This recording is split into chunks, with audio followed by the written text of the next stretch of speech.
지난주 우리는 고난 속에서 드러나는 성도의 소망이라는 제목을 가지고 이제 말씀을 함께 나눴죠.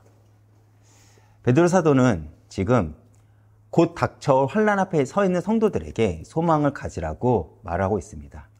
어떻게 그것이 가능할까요? 베드로 사도는 그리스도께서 이미 완전한 승리를 거두셨기 때문에 확신을 가지라는 것입니다. 그렇다면 이제 우리들에게 남은 숙제는 무엇이냐면 어떻게 이 땅에서 그 소망을 가지고 살아가야 될지입니다. 그리고 오늘 본문에서 베드로는 그에 대한 답을 우리에게 제시를 하죠. 오늘날 요즘 현대 사람들이 여러분 디지털 디톡스라는 말 들어보신 적 있으십니까? 일정 시간 동안 스마트폰 그리고 SNS에 중독된 현대인들이 일정 기간 동안 디지털 기기를 끊고 정신적으로나 육체적으로 건강한 삶을 회복하려고 하는 그러한 시도입니다. 그런데 며칠 끊었다가도 다시 돌아오면 결국 예전과 비슷한 똑같은 생활 패턴으로 돌아가는 경우가 많다고 합니다. 저도 이제 운동을 하지 않습니까? 운동을 한참 할 때는 힘들게 그 습관을 만들지만 어느 순간 멈추면 금세 예전 습관이 돌아오더라고요. 먹는 것부터 시작해서 생활 습관까지요. 왜 이렇게 우리는 그 예체질로 쉽게 돌아갈까요? 근본적인 변화가 일어나지 않기 때문에 그렇습니다. 그런데 기독교에서 말하는 변화는 이런 일시적인 행동의 수정과는 차원이 다르다는 것이죠. 예수를 믿는다는 것은 조금 어렵지만 철학적인 용어로 제가 조금 첨부해서 설명을 하면 존재론적인 변화, 즉 내가 누구인지에 대한 정체성 자체가 바뀌게 된다는 거예요. 그래서 성경이 이렇게 표현하죠. 옛사람은 죽고 새 사람이 되었다 라고 하죠. 오늘 베드로는 바로 이런 놀라운 변화의 실체와 그리고 그 변화된 삶이 어떤 모습이어야 되는지를 우리에게 말하는 것입니다. 먼저 제가 1절을 먼저 읽어보겠습니다. 그리스도께서 이미 육체의 고난을 받으셨으니 너희도 같은 마음으로 갑옷을 삼으라. 이는 육체의 고난을 받은 자는 죄를 그쳤음이니. 우리가 읽은 이 한국어로 번역된 성경에는 생략이 되었지만 헬라어 원문을 보면요. 그러므로라는 접속사가 생략이 되어 있어요. 그 단어를 시작으로 이렇게 우리가 사장은 이렇게 시작할 수 있습니다. 그러므로 전제가 뭐죠? 3장까지의 내용을 전제로 그러므로 그리스도께서 육체의 고난을 받으셨으니 너희도 같은 마음으로 갑옷을 삼으라 라고 성경을 읽을 수 있겠죠. 즉 베드로는 너희의 고난이 그냥 값없는 고난, 그냥 하찮은 고난이 아니라 선을 위한 것임을 언급하면서 지금 오늘 말씀을 연결하고 있는 것입니다. 그러면서 베드로가 성도들에게 요구하는 것이 무엇이냐면 너희도 같은 마음으로 갑옷을 삼으라는 거예요. 여기서 갑옷을 삼으라. 이 동사는 전쟁을 위해 무기로 완전히 무장하라는 것을 의미합니다. 바로 그렇다면 베드로는 우리에게 무엇이 너희에게 무기고 그것을 너희에게 완전히 무장하라고 우리에게 요구하는 것일까요? 바로 그리스도가 받으신 육체의 고난이 우리의 무기라는 거예요. 그것을 너희들이 가지고 완전히 무장하라는 것이죠. 왜요? 왜 그리스도의 고난이 우리에게 무기가 될까요? 다른 질문 해보겠습니다. 예수가 왜 고난을 받으셨습니까? 바로 우리의 죄를 대속하기 위해서입니다. 그런데 베드로 사도는 왜 그것이 우리의 무기가 되며 우리는 그것을 무기로 삼아 갑옷을 입으라고 표현했을까요?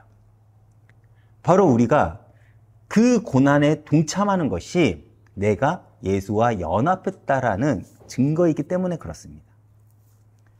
우리는 그리스도의 연합을 통해서 죄에 대하여 죽었기 때문에 우리는 죄의 지배력에서 벗어나게 된 존재론적인 자들이라는 것이에요. 그러나 여전히 우리의 본성은 죄를 원하고 있습니다. 그렇다면 우리가 예수를 믿고 고백을 했는데 우리가 언제 예수를 깊이 경험할 수 있나요? 아이러니하게도 내가 응답을 받거나 내 인생이 잘 풀릴 때가 아닙니다. 많은 경우 고난 가운데 있을 때 우리는 예수를 깊이 경험한다는 것이죠. 우리가 정말 그리스도와 연합한 자라면 반드시 우리가 거쳐야 된 과정이 무엇이냐면 그리스도처럼 그리스도와 같이 십자가를 통과할 수밖에 없다는 것입니다. 왜요? 그래야 우리는 부활을 경험하기 때문에 그렇습니다. 다시 말해 십자가의 과정을 통과하는 것이 내가 그리스도와 함께 부활을 경험하는 과정이라는 것이에요. 이것을 베드로는 육체의 고난을 받은 자는 죄를 그쳤음이니라고 표현을 한 것입니다. 로마서 6장 6절에서 7절을 제가 한번 읽어보겠습니다. 우리가 알거니와 우리의 옛사람이 예수와 함께 십자가에 못 박힌 것은 죄의 몸이 죽어 다시는 우리가 죄의 종노릇을 하지 아니하려 함이니 이는 죽은 자가 죄에서 벗어나 의롭다 하심을 얻었음이라. 지금 바울과 베드로는 같은 복음의 진리를 증거하고 있습니다. 우리는 우리의 노력으로 죄를 이길 수 없죠. 왜냐하면 죄는 인간의 본성이기 때문에 그렇습니다. 여러분들이 아무리 열심히 찾는다고 한들 배고픈 것을 참을 수 있습니까? 쏟아지는 잠을 여러분들이 참을 수 있나요? 지금 우리가 덥죠. 이 더위가 한참일 때 우리가 더위를 참을 수가 있나요? 그럴 수 없습니다. 우리의 본성은 우리는요 죄를 거스를 수가 없어요. 그래서 우리가 그리스도와 연합될 때만 옛사람은 죽어 죄에 지배되지 않게 되며 비로소 죄의 삼가는 완전히 결별할 수 있다고 이 두 사도는 우리에게 말하고 있는 거예요. 여러분, 이것이 얼마나 복된 놀라운 소식입니까? 우리는 이것을 복음이라고 말하는 것이죠. 복음이 무엇이냐? 이제 우리는 더 이상 죄에 지배받지 않게 되었다는 거예요. 즉 우리가 그리스도의 고난에 동참할 때 우리는 더 이상 죄의 노예가 아님을 선포하는 것입니다. 제가 2절과 3절을 이어서 읽어보겠습니다. 그 후로 다시 사람의 정욕을 따르지 않고 하나님의 뜻에 따라 육체의 남은 때를 살게 하려 함이라.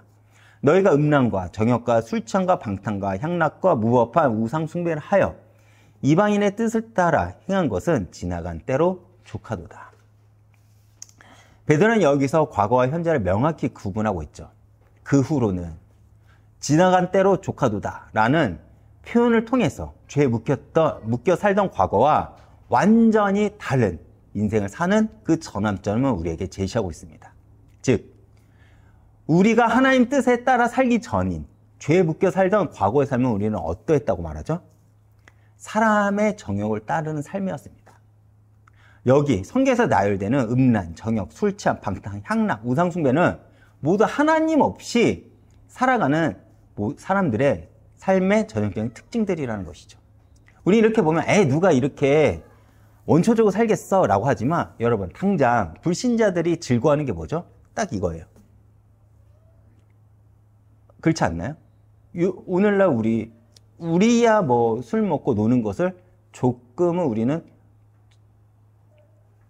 잘 하지 않지만 지금 사람들이 너무나도 쉽게 이러한 삶을 살아가지 않습니까? 그런데 이런 특징이 이방인처럼 사는 삶이라고 지금 베드로 사도는 말하고 있어요. 즉 여기서 말하는 이방인은 하나님의 사랑과 대척점에 있는 자들임을 우리는 알 수 있는 것이죠. 그렇다면 이방인들은 왜 이렇게 방탕한 삶을 살아갈까요? 제가 마태복음 6장 30절에서 32절을 한번 읽어보겠습니다. 오늘 있다가 내일 아궁이에 던져지는 들풀도 하나님이 이렇게 입히시거든 하물며 너일까 보냐. 믿음이 작은 자들아 그러므로 염려하기 이르기를 무엇을 먹을까 무엇을 마실까 무엇을 입을까 하지 말라. 이는 다 누가 구하는 거라고요? 이방인들이 구하는 것이라. 너희 아버지께서 이 모든 것을 너에게 있어야 할 줄을 아시느니라. 여기서 말하는 이방인 특징은 또 뭐죠? 바로 무엇을 입을까 무엇을 마를까 무엇을로 살까 걱정하는 이들이라고 합니다. 다시 말해 앞에서 베드로가 말한 이방인들이나 지금 마태복음 기자가 말하는 이방인들의 공통된 특징이 뭐냐면 이방인들의 삶의 특징은 자기가 자기 인생을 책임지는 자들이라는 거예요. 그렇죠. 믿는 우리들하고 차이점이 뭐죠? 우리는 아버지가 있습니다. 믿음이라는 것은 무엇이냐? 그 근거가 내 확신이나 신뢰가 아니라 믿음의 대상이 되는 아버지가 있는 삶. 그것이 믿음이 있는 자들이라고 우리는 얘기를 하는 거예요. 그리고 그 반대 개념이 무엇이냐? 이방인들이라는 것입니다. 아버지가 없으니까.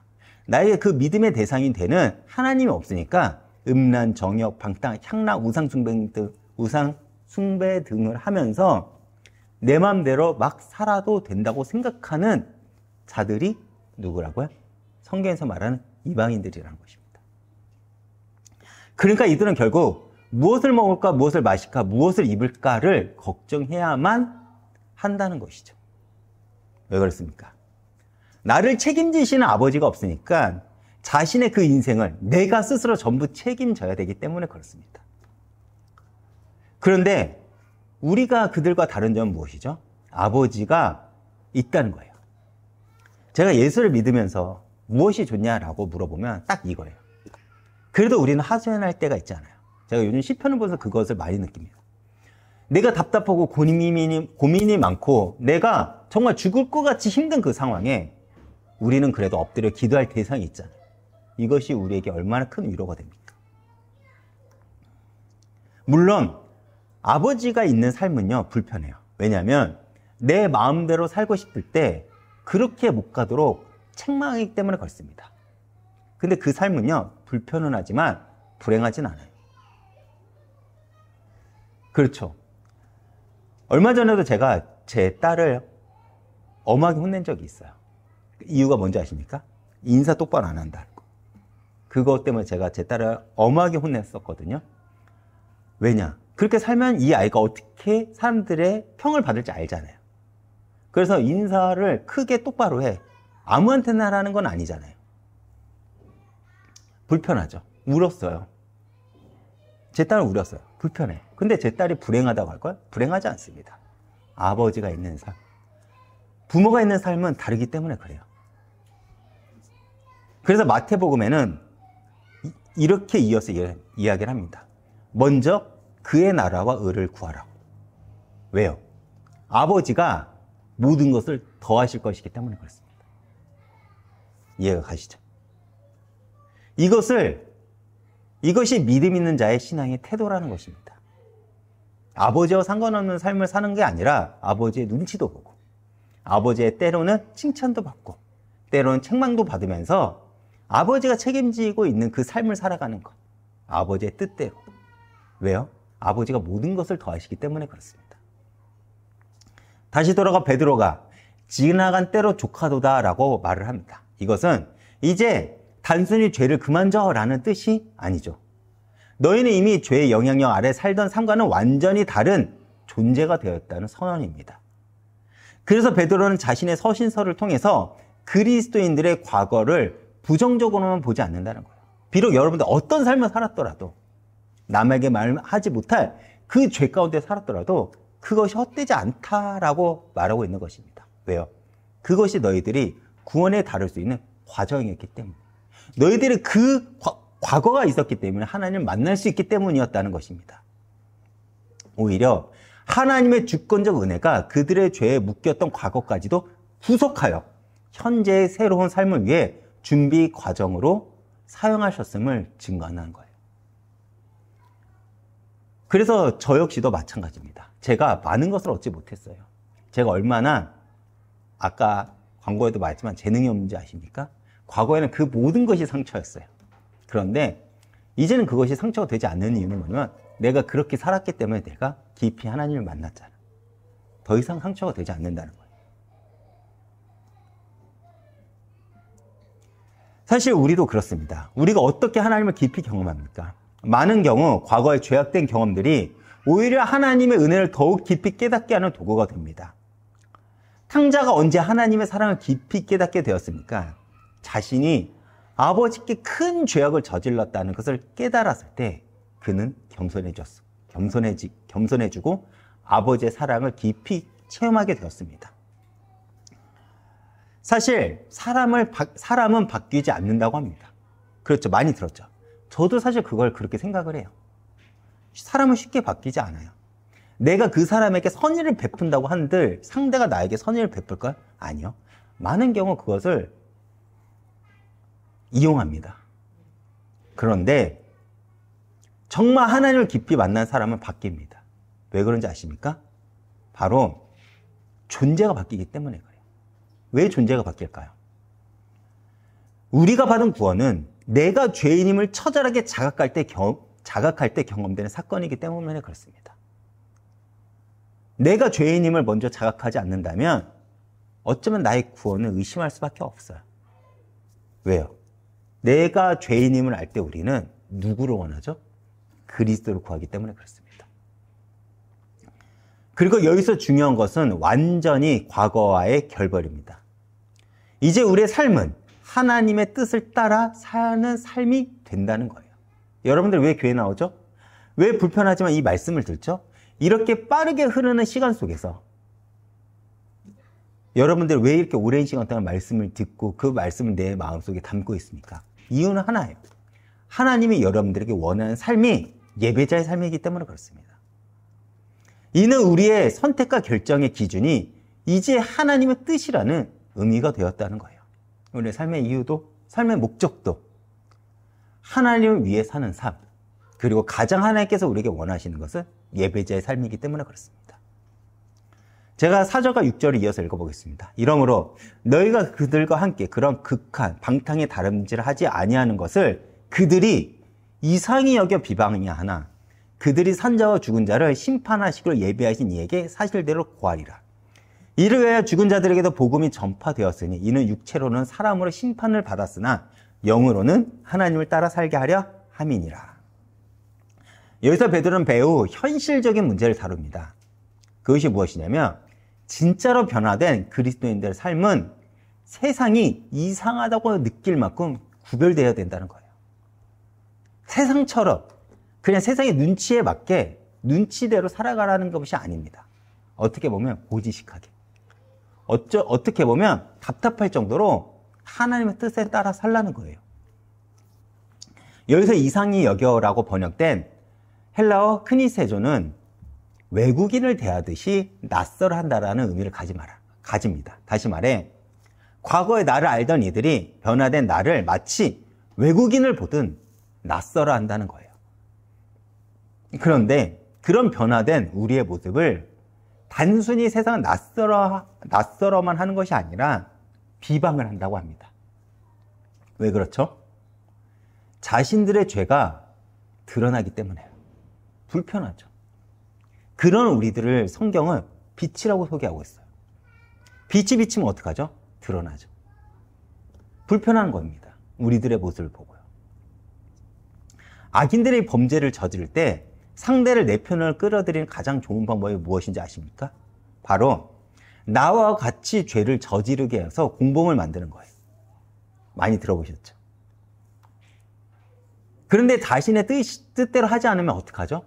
비방하고 죽이려 합니다. 그것이 세상의 방법이에요. 나와 같이 누군가를 함께 헐뜯어야지 공범이 되니까 한편이 되잖아요. 세상의 방법입니다. 근데 그렇게 누군가를 뒷담화할 때 어떤 한 사람이 하지마! 나는 그거에 동참 안 할 거야. 그러면 어떻게 됩니까? 그 사람 왕따가 되겠죠. 이게 세상의 논리라는 거예요. 근데 너희는 그리스도에 따라 산다면 그렇게 된다는 겁니다. 그래서 많은 이들이 이 상황이 두려워 현실에 타협합니다. 그런데 성경은 이것을 두려워할 필요가 없다고 해요. 왜냐하면 결국 하나님께서 자신의 뜻에 따르지 않는 모든 것을 심판하실 것이기 때문에 그렇습니다. 우리가 억울해도, 우리가 이 땅에 대접받지 못해도 왜 우리가 그 삶을 버텨만 살 수 있냐면 하나님께서 모든 것을 갚아주실 거라는, 심판하실 거라는 그 믿음이 우리에게 있는 거예요. 왜 악을 악으로 갚지 말라고 하신지 아십니까? 너희 손에 너희들이 굳이 그 죄를 손대지 않아도 된다는 거예요. 하나님께서 그걸 대신 갚아준다는 겁니다. 우리는 하나님 있기 때문에, 나를 지켜주고 나를 보호해주고 나를 위해 살아가시는 그 분이 있기 때문에 우리는 거기에 에너지를 쏟지 말라는 거예요. 6절을 근데 6절은 우리가 굉장히 이해하기 어려운 부분이에요. 죽은 자들에게도 복음이 전파되었어요. 죽은 자들에게 복음이 전해질 수가 있는가? 우린 이런 오해를 할 수도 있습니다. 사실 이 말씀을 근거로 천주교는 연옥이라는 개념을 들고 나왔어요. 이 베드로전서 4장 6절의 말씀을 근거로요. 근데 우리는 그것이 아님을 알죠. 그렇다면 그것이 아니라면 이것을 어떻게 해석해야 될까요? 바로 이런 의미예요. 이미 세상을 떠난 그리스도인들도 살아생전에 복음을 들었고, 비록 육체로는 죽었지만 영적으로는 지금 하나님과 함께 살며 부활을 기다리는 이들도 있다라는 의미예요. 이 말 이해가 가십니까? 즉, 우리가 세상 사람들을 비방을 받는다고 할지라도, 더 나아가 내가 복음 때문에 비방을 받고 죽는다고 할지라도 이미 죽은 성도들처럼 결과 하나님께서는 우리를 의인이라 변호해 주실 것이고, 더 나아가 우리는 부활의 기쁨을 주실 거라는 확신을 주는 말씀이라는 겁니다. 여러분, 육체의 부활을 여러분 믿으십니까? 믿으시죠? 죽으면 어떻게 되죠? 우리가 천국을 갑니다. 근데 우리는 육체의 부활을 기다리고 있어요. 그것을 말하는 겁니다. 이해가 가시죠? 그리고 이제 7절부터 베드로는 우리가 어떻게 살아가야 될지에 대한 구체적인 지침을 제시하고 있습니다. 제가 읽어보겠습니다. 7절입니다. 만물의 마지막에 가까웠으니 그러므로 너희는 정신을 차리고 근신하여 기도하라. 만물의 마지막에 가까웠으니 종말론적인 개념이죠. 그리스도가 오심으로 이미 하나님 나라가 시작되었고 재림으로 완성될 것이라는 이 종말론적인 개념은 개혁주의적 종말론을 의미합니다. 다시 말해 우리는 지금 already but not yet 의 시대, 좀 더 우리말로 쉽게 설명하면 이미 시작이 되었지만 아직 완성되지 않은 하나님 나라의 시대를 우리는 지금 살아가고 있다는 것입니다.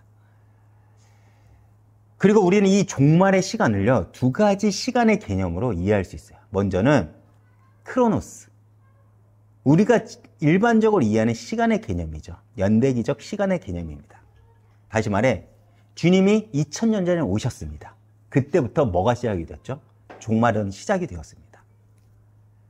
그러나 어느 날 갑자기 주님이 오심으로 심판을 하실 거고 예수를 믿는 우리들은 구원이 완성이 될 거예요. 근데 이 사이, 연대기적 사이, 예수님이 오신 그 초림부터 재림까지 이 사이를 어떻게 채울 것인가? 이것이 우리의 숙제죠. 이것을 카이로스, 하나님의 시간표를 가지고 채우는 것입니다. 다시 말해 우리는 막연하게 종말을 기다리는 것이 아니라 우리는 예수님이 다시 오실 때까지 내 삶의 자리에서 하나님의 뜻과 하나님의 계획을 하나씩 성취하고 채워가고 만들어가야 된다는 거예요. 이해가 가십니까? 이것을 카이로스의 시간이라고 말하는 거죠. 하나님의 시간표. 다시 말해 우리는 이 종말론적인 시간을 지나면서 하나님의 시간표를 우리의 삶에 두고 살아가야 된다는 것입니다. 그렇게 종말의 시간은 우리의 역사 속에 다가오고 있으며 우리의 삶에는 종말론적 긴박함이 늘 있어야 된다는 거예요. 죽음을 기억하고 살라는 것. 하나님을 만날 날을 기억하고 살라는 것입니다. 제가 이것을 굉장히 쉽게 이야기해 보겠습니다. 여러분들이 오늘 죽어 하나님 앞에 갔다고, 하나님 앞에 서 있다고 여러분들이 상상해 보시길 바랍니다. 그때 하나님이 여러분들에게 너 뭐 하다 왔어? 라고 묻는다면 여러분들은 지금 어떤 답변을 하실 수 있으십니까? 그 답변을 만드는 것이 바로 카이로스, 종말론적인 신앙입니다. 그리고 여기서 우리의 신앙의 삶의 자세가 나온다는 것이죠. 왜 기독교인들이 타락한지 아십니까? 왜 오늘날 목사들이 타락하고 교회가 타락하고 기독교인들이 타락하냐? 바로 이것이 없기 때문에 그래요. 하나님 만날 날을 기억하지 않기 때문에 그렇습니다. 말은 그렇게 얘기하죠. 그러나 실질적으로 우리의 삶에 그것을 생각하지 않는다는 것입니다. 우리가 하나님 만날 걸 생각한다면 우리는 두려움과 떨림으로 이 땅을 살아갈 것입니다. 그리고 성경은 말세를 사는 사람들에게 몇 가지 부탁을 합니다. 그것이 무엇이냐? 정신을 차리고 근신하여 기도하라는 거예요. 여기서 정신을 차리고 근신하다는 것은 쉽게 말해 이거예요. 취하지 말고 올바른 정신 상태를 유지하는 상태를 가리킵니다. 즉, 왜 이런 말을 하냐? 그때도 마찬가지지만 우리는 언제나 이방인들처럼 방탕한 삶, 혹은 무엇을 먹고 무엇을 입을까, 무엇을 마실까, 여기에 늘 취해 있다는 거예요. 물론 그 당시에 그리스도인들은 다른 것에 취해 있겠죠. 바로 두려움에 취했겠죠. 그러니까 하나님의 시간표를 보지 못하고 있었을 것입니다. 그리고 우리는 이방인들처럼 세상것, 내가 이 땅에서 어떻게 잘 먹고 잘 살까, 어떻게 내가 즐겁게 살아갈까, 우리는 여기에 취했습니다. 그래서 우리는 하나님과의 깊은 교제를 하지 못하는 거예요. 그렇게 베드로 사도는 정신을 차리고, 제발 정신을 차리고 하나님과의 지속적으로 교제를 하라는 것입니다. 이는 순례자들이 목적지를 향해 가면서 반드시 유지해야 될 영적 자세라는 거예요. 최근 AI 기술이 발달하면서 많은 사람들이 이제 인간이 할 일이 없어지는 것이 아니냐라고 걱정을 많이 합니다.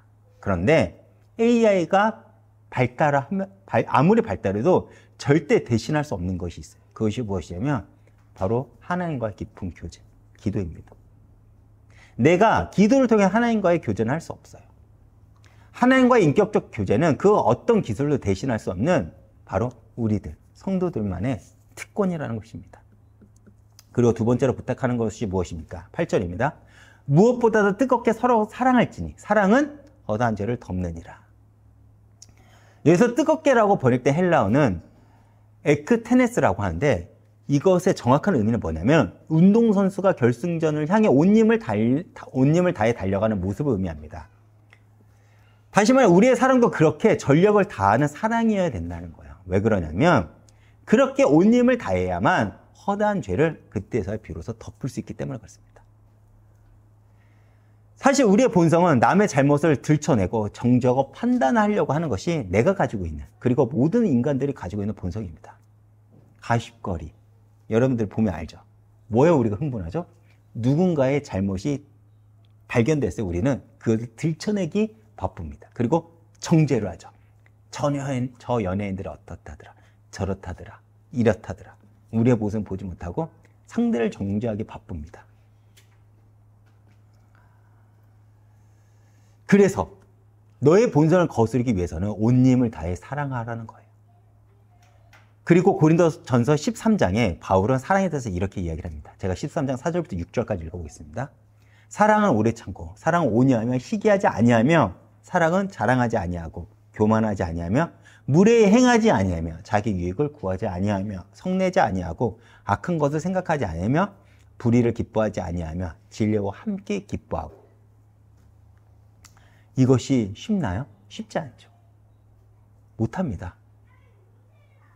그렇게 베드로는 그냥 사랑하는 것이 아니라 운동선수가 결승전을 향해 달리는 것처럼 온 힘을 다해 사랑하라는 거예요. 왜요? 쉽지 않기 때문에. 그리고 그것을 바울은 이렇게 표현을 합니다. 고린도전서 13장 7절 이어 읽어보겠습니다. 모든 것을 참으며, 모든 것을 믿으며, 모든 것을 바라며, 모든 것을 견디느라. 저는 이것이 사랑의 개념이라고 생각해요. 사랑이 뭐냐? 여러분들 당당하게 이걸 말하세요. 모든 것을 참으며, 모든 것을 믿으며, 모든 것을 바라며, 모든 것을 견디는 것. 이것이 사랑입니다. 이때 비로소 우리는 허다한 죄를 덮을 수 있다는 거예요. 그 대표적 사건이 창세기 9장에 기록된 노아의 사건입니다. 홍수 심판 이후 노아의 가족들은 포도 농사를 지었고 그 열매로 포도주를 만들었습니다. 그리고 노아가 그 포도주로 취해 장막 안에서 벌거벗고 자고 있게 됩니다. 그런데 웃긴 게도 노아가 그 전에 무엇을 경험했죠? 홍수의 심판을 경험했습니다. 120년 동안 하나님 말씀에 순종하여 방주를 만든 자가 노아예요. 그리고 하나님은 그런 노아를 가리켜 의인이라고 했지만 노아 역시도 인간의 본성을 완전히 거스르지 못하고 수치를 드러내게 됩니다. 인간은 죄에 죄를 끊어낼 수가 없다는 거예요. 그리고 이때 막내 아들 함이 아버지의 하체를 보고 두 형제들에게 알린 사건이 나옵니다. 여기서 두 형제에게 말했다는 것을 히브리어로 정확히 번역하면 조롱했다라는 의미를 가져요. 즉 아버지의 허물을 보고 조롱했다는 것입니다. 물론 수치를 드러내 노아의 잘못이 크겠죠. 하지만 그 수치를 보고 조롱하고 정죄한 함 역시 인간의 본성에 따르는 죄된 행동이었다는 것입니다. 이때 셈과 야벳의 반응은 무엇이죠? 창세기 9장 23절을 제가 읽어보겠습니다. 셈과 야벳은 옷을 가져다가 자기들의 어깨를 메고 뒤로 걸어가서 그의 아버지 하츠를 덮었으므로 그들이 얼굴을 돌이키고 그들의 아버지의 하체를 보지 아니하더라. 셈과 야벳은 아버지의 수치를 드러내지 않고 정중하게 덮어주었습니다. 봐보세요. 허다한 죄를 덮느니라가 바로 정확하게 이 뜻이에요. 이해가 가시나요? 결국 말세가 가까울수록 베드로는 말세를 사는 성도들에게 서로 뜨겁게 사랑하면 모든 수치와 허물을 덮어주는 기도를 강조하며 부탁하는 거예요. 바로 우리가 허다한 죄를 덮는다는 게 이 개념임을 여러분들이 기억하시길 바랍니다. 우리는 어떠죠? 서로 사랑한다고 해도 내 의를 드러내고 내가 한 것을 억울해하고 남을 정죄하기 우리가 바쁘지 않습니까? 근데 그것을 우리는 성경 사랑이라고 말하지 않아요. 사랑은 상대의 잘못과 그것을 정죄하고 판단하고 그 사람을 몰아넣는 것이 아니라 허다한 죄를 덮는 것, 수치를 가려주는 것을 사랑이라고 말합니다. 결국 사랑만 남게 돼요. 사실 다른 종교도 사실 세상도 사랑을 강조합니다. 그러나 다른 종교들 그리고 세상에서 말하는 사랑은 언제나 자신을 근거로 하고 있어요. 그런데 기독교의 사랑은 다르죠. 근본적으로 다릅니다. 왜요? 우리가 어떻게 구원을 받았습니까? 우리를 향하신 하나님의 사랑의 결과로 예수께서 십자가에 겪을 우리의 수치와 멸시를 다 겪으셨습니다. 그래서 우리는 그 대속의 은혜로 구원을 받았죠. 그렇기에 우리는 그 사랑에 빚진 자로서 그 사랑을 하는 것입니다. 그리고 이러한 사랑은 공동체 갈등과 문제들을 해결하는 가장 강력한 힘이 된다는 것이죠. 오늘날 정치적인 견해 차이, 세대 간의 갈등, 사역의 방식 차이 등 교회 안에서도 많은 갈등이 있습니다. 하지만 이 모든 것을 해결할 수 있는 길은 오직 하나, 그리스도의 사랑으로 서로 덮어주는 것입니다. 그리고 9절입니다. 서로 대접하기를 원망 없이 하고 베드로 사도는 세 번째로 원망 없이 대접하는 삶을 부탁합니다. 왜 이런 말을 했을까요? 베드로전서가 기록될 당시 네로의 핍박이 시작되면서 많은 그리스도인들이 쫓겨다니며 전도 생활을 했습니다. 이는 고난받는 형제 자매들에게 따라서 나그네를 대접하는 것은 단순히 잠자리를 제공하는 차원을 넘어서 고난받는 형제 자매들에게 피난처를 제공하고 더 나아가 복음을 전하는 이들을 후원하며 간접적으로 복음을 전파하는 것에 동참하는 것을 의미하는 거예요.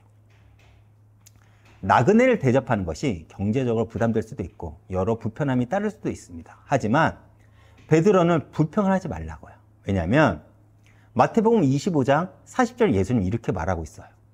내가 진실로 너희에게 이르노니 너희가 여기 내 형제 중에 지극히 작은 자 하나에게 한 것이 곧 뭐라고요? 내게 한 것이니라. 즉 나그네를 대접하는 것. 이 나그네는 그리스도 때문에 고난에 동참하는 이들을 가리키는 것이겠죠. 그것은 그리스도를 위한 것이고 궁극적으로는 그리스도께서 하는 것이기 때문에 그렇습니다. 그렇게 오늘날 우리들도 마찬가지죠. 교회에서 누군가를 대접하고 섬기는 것은 오로지 그리스도를 위한 것이에요. 그리고 그에 대한 상금은 분명히 하나님이 채워주실 것이기에 우리는 그 기대를 가지고 서로 섬기며 대접해야 된다는 겁니다. 제가 광고에도 얘기를 했지만 곧 여름 성경학교가 있습니다.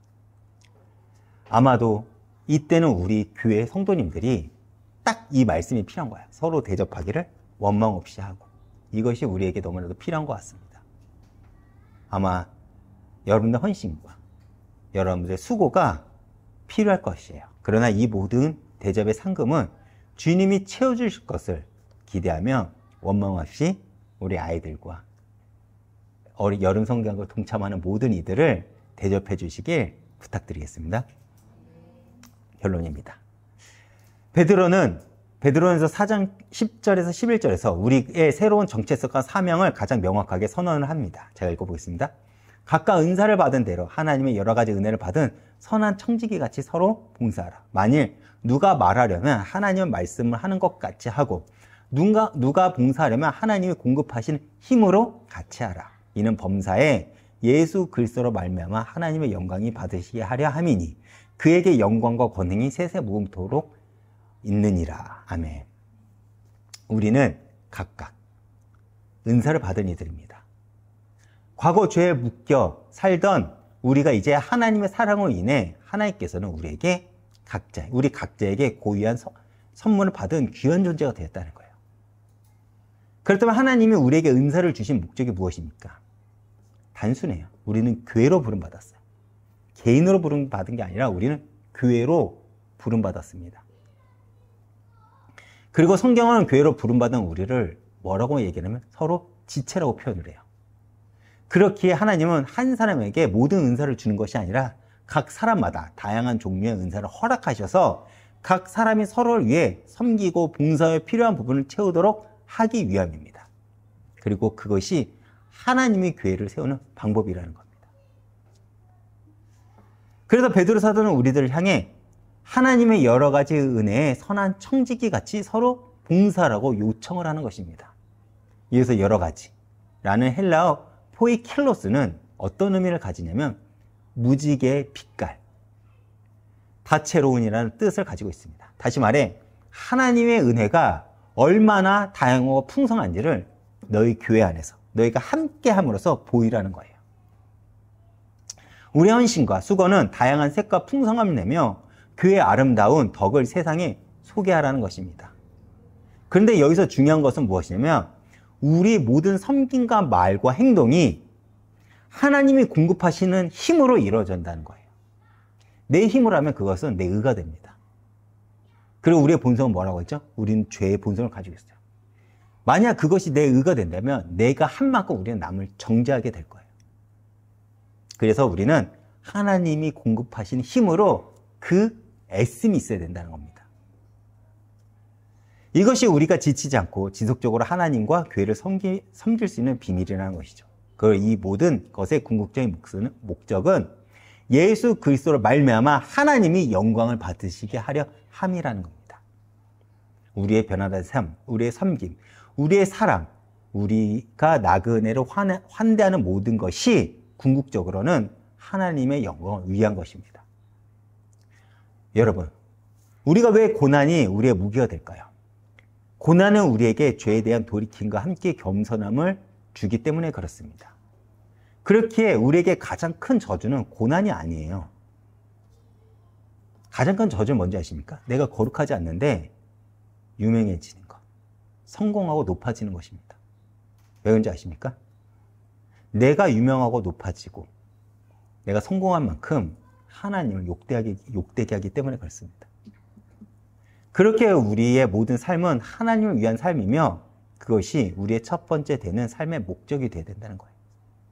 마지막으로 베드로는 그에게 영광과 권능이 세세에 무궁토록 있느니라 아멘이라고 합니다. 이는 단순한 형식적 마무리가 아닌 우리가 섬기는 하나님이 영원하신 분이며 모든 권능을 가지신 분이라는 확신의 고백입니다. 바로 이 하나님이 우리와 함께 하시기에 우리는 과거와 단절하고 새로운 삶을 살아갈 수 있는 것이죠. 여러분, 우리는 더 이상 과거 죄에 매여 살던 그 사람들이 아닙니다. 우리는 그리스도와 함께 죽고 부활한 새로운 존재들이며 그렇기에 하나님의 다채로운 은혜를 맡은 청지기들이라는 거예요. 우리의 이러한 다채로움을 통해 교회는 더욱 아름답게 세상에 빛을 낼 것이며 우리를 통해 그 수고를 통해 복음은 증거되며 하나님은요 이 땅 가운데 영광을 받게 될 것입니다. 한 주간도 이 놀라운 정체성을 기억하며 깨어 기도하고 서로 뜨겁게 사랑하며 기꺼이 대접하고 받을 은사대로 서로를 섬기며 모든 것을 통해 하나님께 영광을 돌리는 은혜의 청지기로 살아가시길 주의 이름으로 축복하겠습니다.